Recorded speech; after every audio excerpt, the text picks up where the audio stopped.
आखिरकार बन ही गया अंतरिक्ष का ब्रह्मास्त्र, जिसके जरिए किसी भी उल्कापिंड यानी कि मेटेओराइट या एस्टेरॉयड के खतरे से हम पृथ्वी को बचा सकते हैं। हम भाग्यशाली हैं कि हमारे देश की सुरक्षा के लिए भारतीय सेना मजबूत है, परंतु अगर हम पूरी दुनिया यानी पृथ्वी के बारे में बात करें तो क्या पृथ्वी को बचाने के लिए कोई सुरक्षा बल तैनात है? लगातार पृथ्वी को अंतरिक्ष में मौजूद लगभग हर एक चीज़ से खतरा रहता है, इसलिए हमें इसकी सुरक्षा के लिए कुछ ना कुछ सोचना तो पड़ेगा। और वैसे भी पृथ्वी हमारा घर है और हमारे घर की सुरक्षा हमें खुद करनी चाहिए। अक्सर बाहर से आने वाले उल्कापिंड यानी कि मेटेओराइट या एस्टेरॉयड से पृथ्वी को सबसे ज़्यादा खतरा रहता है, और ये मेटेओराइट हमारे ग्रह से किसी भी या कभी भी टकराकर जीवन को पूरी तरीके से नष्ट कर सकते हैं। 28 सितंबर को 5 एस्टेरॉयड्स ने हमारी पृथ्वी के साथ नज़दीकी मुकाबला किया था, और इस दौरान एस्टेरॉयड 2022 ST7 पृथ्वी से महज 25 लाख किलोमीटर दूर रह गया था। 93 फीट साइज़ का यह एस्टेरॉयड एक एरोप्लेन के साइज़ का था।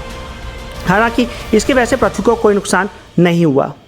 एस्टेरॉयड पर वैज्ञानिक आखिर वक्त तक नज़र रखते हैं, क्योंकि अगर इनकी कक्षा में परिवर्तन हो और ये पृथ्वी की ओर बढ़ें तो हमारे ग्रह से टकराकर नुकसान पहुंचा सकते हैं। माना जाता है कि करोड़ों साल पहले धरती से डायनासोर का सफाया एक एस्टेरॉयड के पृथ्वी के टकराने की वजह से ही हुआ था।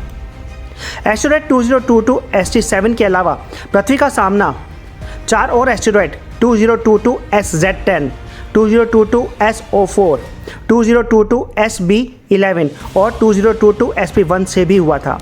दिलचस्प बात यह है कि इन सभी एस्टेरॉयड्स को इसी साल खोजा गया है, और इनमें से एस्टेरॉयड 2022 SZ10 साइज में सबसे छोटा है। 32 फीट साइज का यह एस्टेरॉयड किसी बेस के जितना है, और इसके करीब 30 लाख किलोमीटर की दूरी से पृथ्वी के नज़दीक से उड़ान भरी। अब वैज्ञानिकों ने इस असुविधा का समाधान भी ढूंढ लिया है। नासा के वैज्ञानिकों ने एक ऐसे मिशन को सफलता के साथ पूरा किया जिसकी वजह से हम आने वाले समय में पृथ्वी को अंतरिक्ष से आने वाली कई तरह के खतरों से बचा सकते हैं। हम बात कर रहे हैं डार्ट मिशन की। अब लोगों के मन में सवाल जरूर उठ रहा होगा कि आखिर ये डार्ट मिशन है क्या। ये एक अत्याधुनिक तकनीक से लैस स्पेस वेपन सिस्टम है जो कि पृथ्वी को किसी भी उल्कापिंड, मेटेओराइट या एस्टेरॉयड की टक्कर से बचाने के लिए बनाया गया है। बहरहाल इस सिस्टम की अभी टेस्टिंग चल रही है, और हाल ही में इस सिस्टम ने एक टेस्ट को सफलता के साथ पूरा भी किया है। इस वेपन सिस्टम में काइनेटिक इम्पैक्टर नाम की तकनीक का इस्तेमाल किया गया है। इस तकनीक के जरिए हम किसी भी उल्कापिंड के साथ मानव निर्मित उपग्रह या स्पेसक्राफ्ट को टकराकर पृथ्वी की ओर बढ़ने वाली उल्कापिंडों की ट्रैजेक्टरी को, उनके रास्ते को बदल सकते हैं। ऐसे में आप समझ सकते हैं कि हमारी पृथ्वी के पास अब एक सुरक्षा के लिए हथियार हमेशा मौजूद रहेगा। यह हथियार पूरी दुनिया के लिए वरदान भी साबित हो सकता है। हालांकि अभी से यह 100% रूप से काम करने लायक नहीं हुआ है। खैर, वैज्ञानिकों ने डार्ट शब्द का मतलब डबल एस्टेरॉयड रिडायरेक्शन टेस्ट नाम दिया है। इस मिशन के चलते वैज्ञानिकों ने डायमोर्फोस नाम के एक उल्कापिंड के ऊपर डार्ट की टक्कर करवाई। इस टक्कर के कारण उल्कापिंड की ऑर्बिट पाथ यानी कि उसकी कक्षा के पथ को कुछ हद तक बदलाव में लाया गया था। हालांकि इस उल्कापिंड से पृथ्वी को किसी भी तरीके का कोई खतरा नहीं था, परंतु फिर भी वैज्ञानिकों ने इस मिशन को अंजाम दिया, क्योंकि अगर आने वाले समय में हमारी पृथ्वी की ओर से अंतरिक्ष में किसी भी प्रकार का खतरा आता है तब हम अच्छे तरीके से इसके लिए तैयार रह सकते हैं। यह ऐतिहासिक टक्कर 26 सितंबर 2022 की शाम को 7:22 पे हुआ था। इस मिशन को नवंबर 23, 2021 को शुरू किया गया था। इस मिशन को स्पेसएक्स के फैल्कन 9 रॉकेट के जरिए पूरा किया गया था, जिसे कैलिफोर्निया से अंतरिक्ष की ओर छोड़ा गया था। इस मिशन में जुड़ी एक खास बात यह भी है कि इसको सफल बनाने के लिए दुनिया भर से वैज्ञानिक जुटे थे। तो आप समझ सकते हैं कि इस मिशन की वैल्यू पूरे विश्व के लिए कितनी ज़्यादा महत्वपूर्ण है। क्योंकि अंतरिक्ष से आने वाला खतरा किसी निर्धारित देश के ऊपर नहीं आएगा, इसलिए हमें मिलजुल कर ही इसका सामना करना चाहिए। अब आमतौर पर देखें तो पृथ्वी को किसी भी उल्कापिंड से इतना खतरा नहीं है जितना कि हम सोच रहे हैं। बहरहाल इसका ये मतलब भी नहीं है कि पृथ्वी को 100% उल्कापिंड से कोई खतरा नहीं है। इसलिए वैज्ञानिक चाहते हैं कि अगर आने वाले समय में कोई उल्कापिंड हमारी ओर आता है तब हम पहले से ही तैयार रहें, क्योंकि भविष्य और अंतरिक्ष अनिश्चितताओं से भरे हुए हैं। इसके अलावा हमें ये भी नहीं भूलना चाहिए कि कुछ लाख साल पहले एक उल्कापिंड ने ही डायनासोर को विलुप्त कर दिया था, उसको एक्सटिंक्ट कर दिया था। उल्कापिंड के जरिए पृथ्वी से जीवन का नाश होना काफ़ी दुर्लभ है, परंतु ये सच में भी हो सकता है।